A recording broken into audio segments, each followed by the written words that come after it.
Alright, so in the previous video, we created the user profile page. But in this video, we're going to actually create the create conversation page, which allows us to create the conversation. So let's get straight into the code.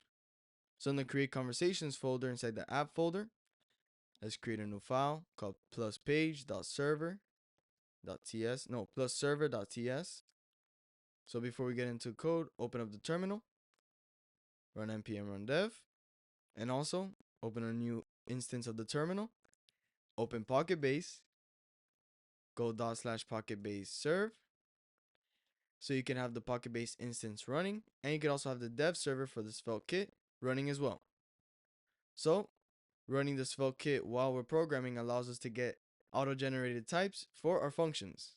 So export const post is going to be of type request handler from $types. So then we're going to do an asynchronous function that's going to take in the locals and the request. Then we're going to get the auth model from the PocketBase. So we're going to say locals.pocketbase.authStore.model. We're going to say not auth model. So if the auth model does not exist, or if the auth model is not a user,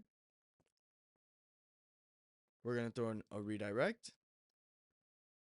So we're going to throw redirect to the sign up page. So 303/sign up. So then we're going to create a try catch block. So now we're going to access the JSON data inside the try block. So we're going to say const JSON data is equal to await request.json. So instead of form data, which we usually do for actual form actions with Svelte kit, we're going to access it with JSON because we're going to have some specific functionality that can't be done with form actions. So we're going to say const selected users is equal to JSON data dot selected users. So selected users. So we're going to validate the selected users.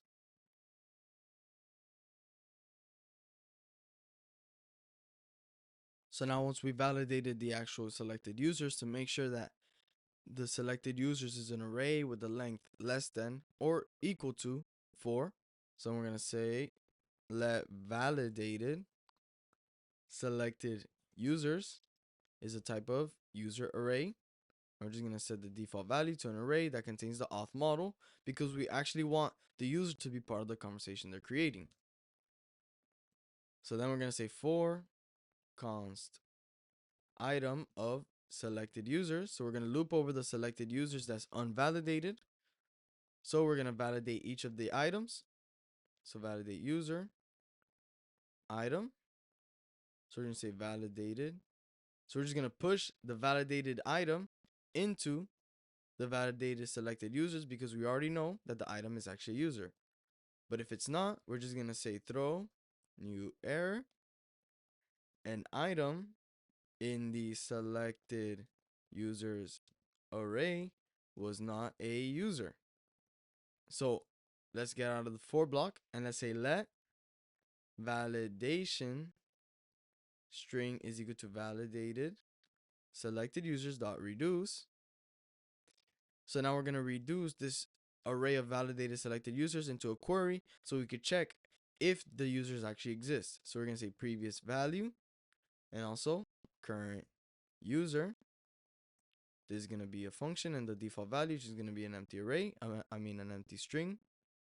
And then we're just going to say if the previous value is not null, we're just going to return previous value or ID. Make sure to add these quotes whenever you're validating. So then we're going to say current user.id. So right here, we're going to copy this down and we're just going to make sure the ID is equal to the current user.id. So then we're going to create 3 variables. Let members, no, actually, we're going to get the validation result. So validation result is equal to await locals.pocketbase dot use the user collection. So collection users dot get full list record model and users. So we're going to pass in the generic type. And then we're going to say the filter is equal to the validation string. Let's make sure to import the record model. So now below the validation result, let's say let members is a string array. And let's set it to an empty string. And let's copy this down. This is going to be admins is a string array. And it's also conversation name is equal to just an empty string. So we're going to set this to an empty string. So now for let I, so we're going to loop over the validated users array. So we're going to say let user is equal to validated selected user I. And then we're going to say if not validation result dot find item.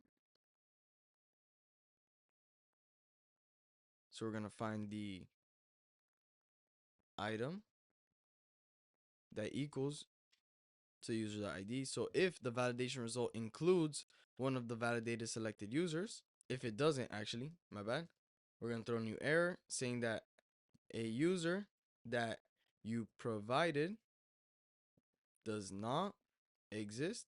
So in this case, we got the fetch call for our validated users and we saw that one of them doesn't actually exist. So we're going to say that it does not exist. If not, we're going to say members dot push user dot id. And if the index is 0, so that means that the index is 0. No, we don't actually do that. We say if the index is 0, we just set the conversation name to user.name. And if it's not 0, if it's over 0, it's equal to a concatenated string that includes the conversation name, comma, user.name. So now, if we check that the user.id is actually equal to the auth model.id, we push that user to the admins. So we make sure that the only admin is us. Or not us, but the person actually creating this conversation. So we're going to say await locals.PocketBase. So we're going to create the conversation actually. So then let's get the conversations array. The conversations collection. So let's create record model and conversation. Let's import conversation. And then we say create. Let's specify the name is equal to the conversation name. We say messages is equal to an empty array. We say members, and let's give the admins array. And now we return a JSON object saying that the success is equal to true. So now let's catch the error. So if the error is an instance of error, that means if we actually provided some text informing us of what went wrong, we're going to throw the error with the actual error message. So we're going to give the code of 400 saying that it's internally a server error. Or we're just going to give the same code, but we're just going to say unknown error occurred when creating conversation. And now that's it. No, we got to say messages. And now let's close this file and let's open up the page.svelte file inside the same folder. Let's create a module script with the lang set to ts. So context module and also lang set to ts. So the module context allows us to declare variables and types without actually needing to re-render them or declare them inside the component. So this basically lives outside of the component, but we say it's inside the component because it's part of the component logic. Let's create the type right here. We say type page events is a type of close, and we say undefined.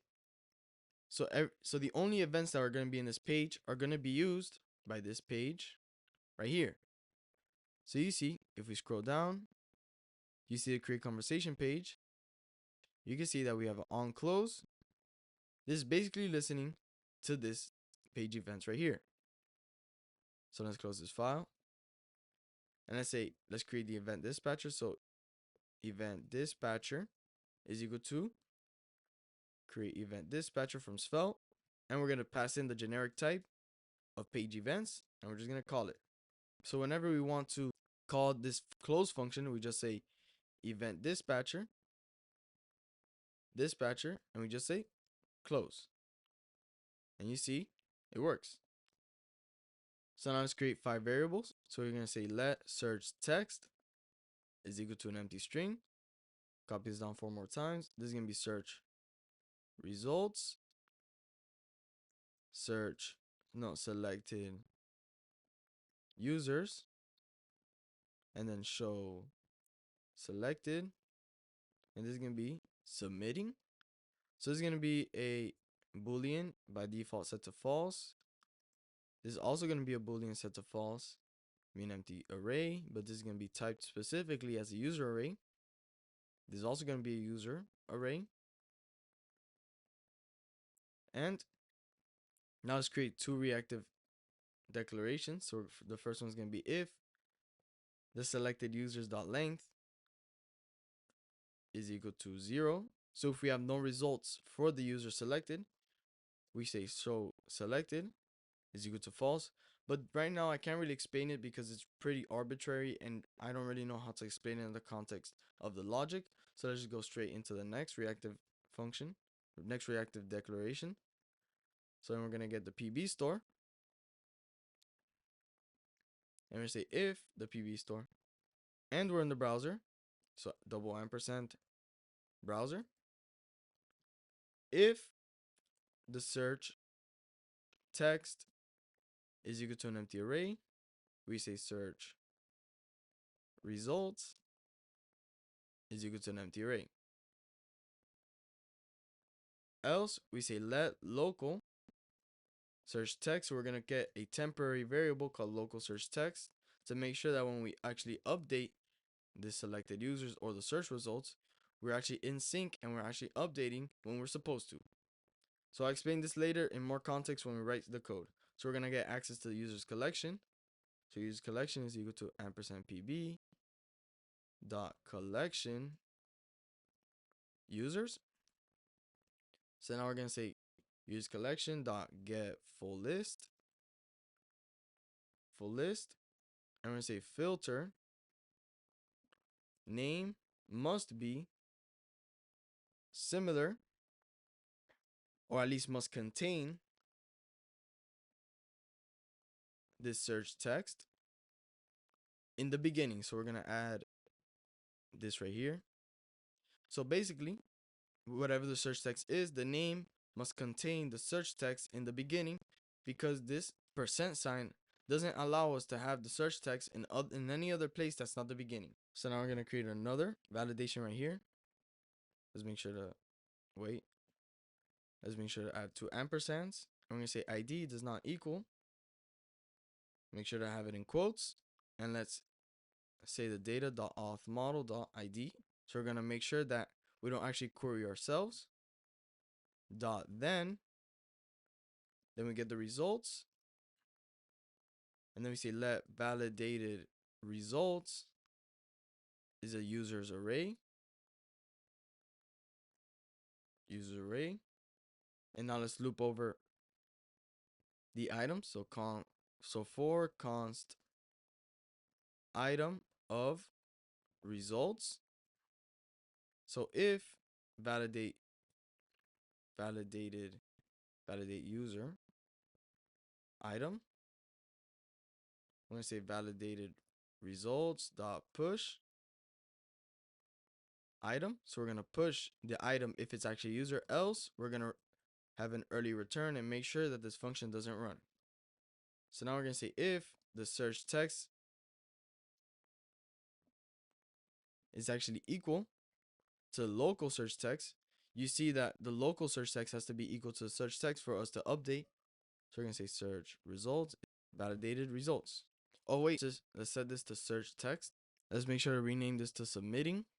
So now below this reactive statement, let's create a new function called handle click user. So we're going to take in the user as a parameter, and we're going to check if the user that they passed in is part of the selected users array. So dot includes user. So now if selected users dot length is equal to 4 and not users selected, return.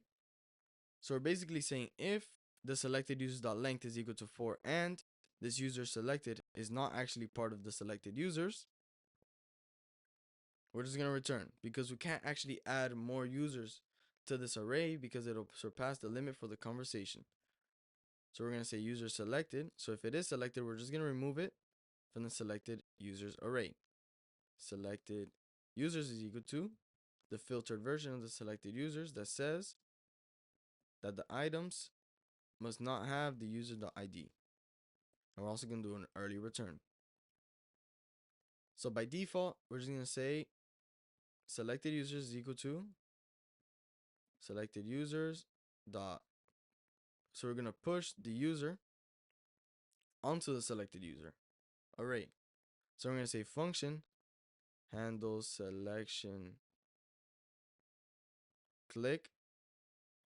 So now we're going to check if the users dot length is equal to 0, and we're just going to do an early return. So we're going to say show selected is equal to not show selected.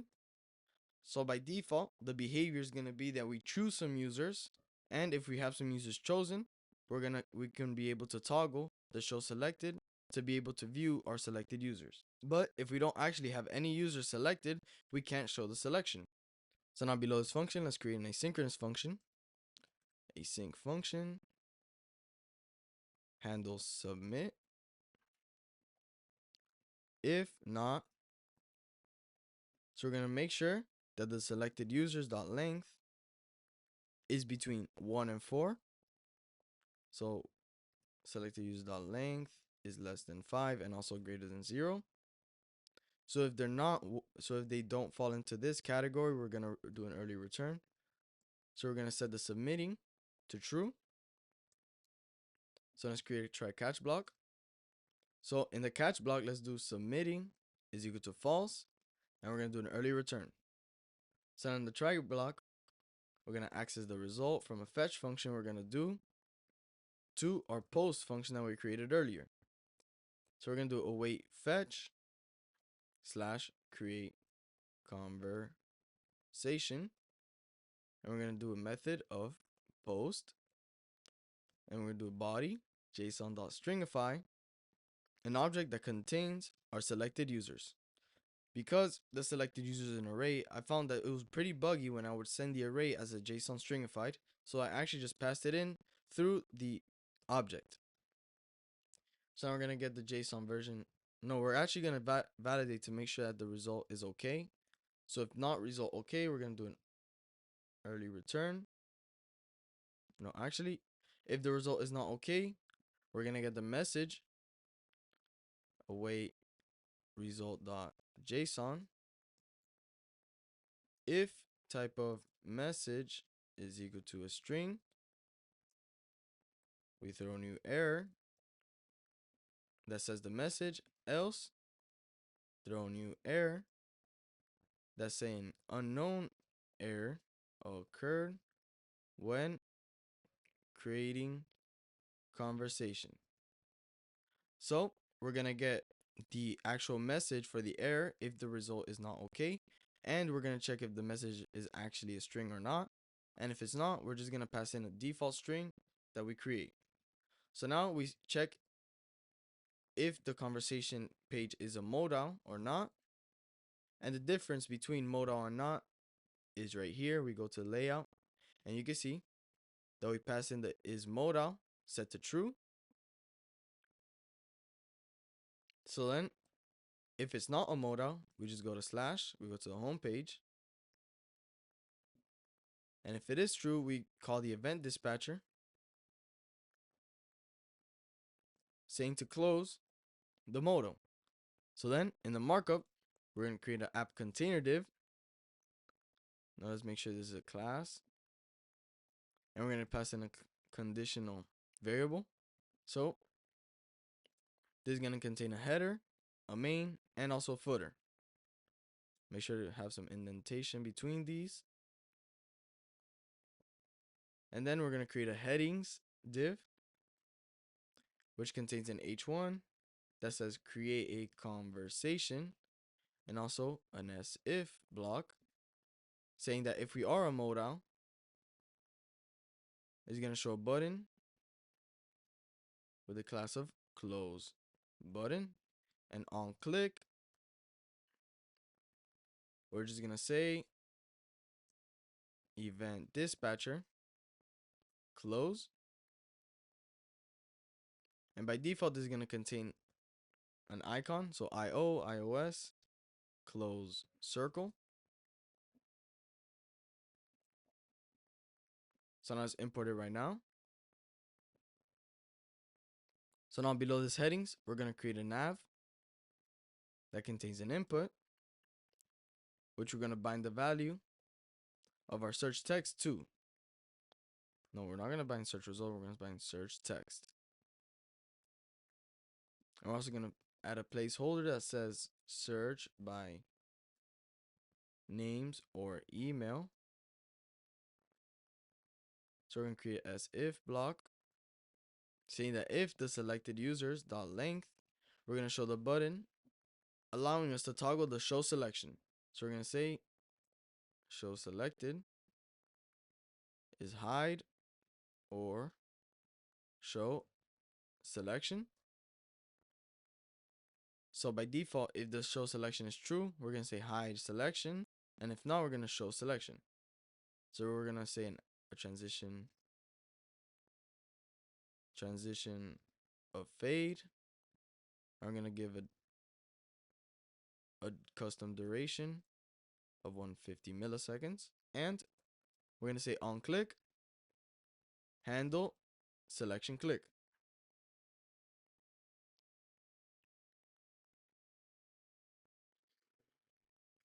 So now in the main, let's create a if block.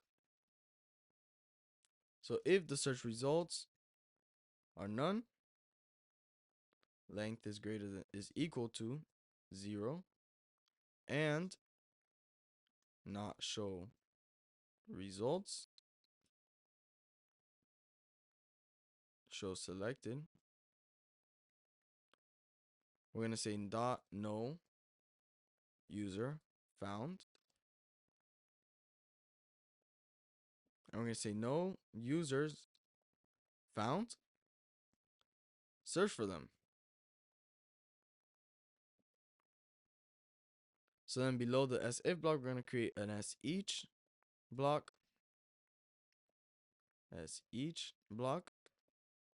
so we're going to loop over the selected users or the actual results. So if we do show the selection, we only loop over the selected users, or if we don't have this show selected toggled, we just filter through the search items, search results, and we're going to represent this as a user. So inside of this, let's create a constant at const user selected. So usually in SvelteKit, we can create constants inside the markdown to alleviate some of the redundant code that we have inside our blocks. So I found that I was always using this exact same function around this each block. So I managed to just store it inside a constant that updates every time the parent block updates. So you can see that we keep a reference to see if the user is actually selected. And is up to date with our current state inside the actual application. So now we're going to create a div that says list item. And we're going to create class selected, user selected. You can see that this is the first time it pops up. And we're also going to show a transition of fade of duration 150. And we're going to do on click handle click user. So this whole list item will be an event listener for the on click. So if we do click, we just pass in the user. So let's make sure to take off some of the accessibility errors, because we're not going through accessibility because it's not a course for that. So inside of the list item, let's create a div with the class of user information. And inside of this, let's create a user image class, a user image div with an s if else block saying if the user.photo exists and it doesn't have a length of 0, so user.photo.length is greater than 0, and the PB store exists, we say img, and the source will be $pb dot files dot get URL user dot photo, and the alt will just be the user dot name. So if the user does not have a photo, or at least a valid photo, we're just going to show a user circle. So let's import this icon right now. So now below the user image, let's create two divs, one with the class of username and one with the class of user email. So the first one will have user.name as the content, and the second one will have user.email as the content. Below the user information div, let's create a button with the class, with a conditional class of remove set to user selected. You can see that we aren't redundantly calling this user selected function. We're actually reusing it all over the place. So then we're going to say on click, we're going to add the stop propagation flag, and we're also going to say handle click user. So in here we're going to say, we're going to give an icon, so dot icon as if else user selected. You can see that multiple times. So we're going to say IOMD close. So if it is selected, if it's not, actually we say IOMD add. So these are very ambiguous names, but you'll see when we get inside the actual testing visually. So now below the icon, let's create a paragraph with a ternary set to the user selected. So if the user is selected, we say remove, and if the user is not selected, we say add. So now below the list item, we create a HR. So HR is basically just a divider element for the web.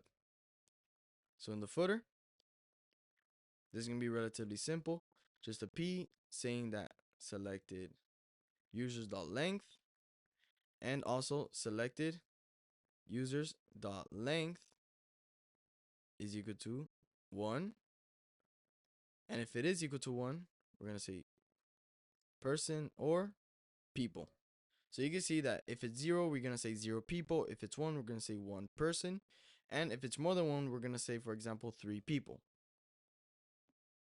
So now below this P, let's create a button, and it's going to be disabled if the selected users.length is equal to 0, or if we're already submitting the form. So we're going to say continue, and on click, we're going to say handle submit. So now let's go over to the GitHub in the link in the description. So you can see, once we open up the link in the description, go over to the source tab, go over to the routes folder, app, create conversation, page.svelte, and let's copy the styles. We're not really going to get into the styles in this video because that's not really what's important for this tutorial. What's important is looking at the logic and how to build an actual functioning application with a functioning backend, front end that looks good. So now once you pasted it in, let's make sure to fix this error. We're going to say handle user click user. And by default, we're going to say this is selected. So now once that's done, you can close this file and let's open up the dev server. Now you can see from the previous video, we actually created the account information. And you can see we could search for people, and we could open up this modal. But you can see that the actual route gets updated, and if we refresh, you can see it's full screen. If you go back, you can see it's a modal. And also the modal is responsive with the user screen being less than 700 pixels. You see? We can do like this. But right now, if we go over to the PocketBase admin UI, you see we only have one user. So let's go over to a new tab in Chrome or a new browser to see if we can create a new user. So let's open up the local host inside of Chrome or a new browser. So let's create a new account. So right here we already have test. So let's just say Danny at email.com, and let's just specify a random password. So let's sign up, and you see we're logged in. I want to customize Danny a little bit. Wait, let's refresh. I want to customize Danny a little bit. Let's update the profile. So just to be special, let's make it a GIF so you can see it's a GIF. And if we go over to the home right here, we create a conversation. Let's close this. Let's create a conversation. We search our name. You see it pops up with the actual information. So now you see that we could just show selection and hide selection. But if there was more users, we could actually see the functionality. But for now, I'm not going to create a bunch of users just to show you how it works. We're going to create a conversation with one user so we could actively remove and add the user to the conversation. But you can see with our search functionality, D works, but not Annie. Even though this does technically contain A, N, and I inside that order. It's just that it has to start with DA or actually have DA and I. So let's add this. Let's continue. And we created the conversation. Thank you guys for watching. Please let me know in the comments down below if you have any feedback. Like, subscribe, and comment. Thank you.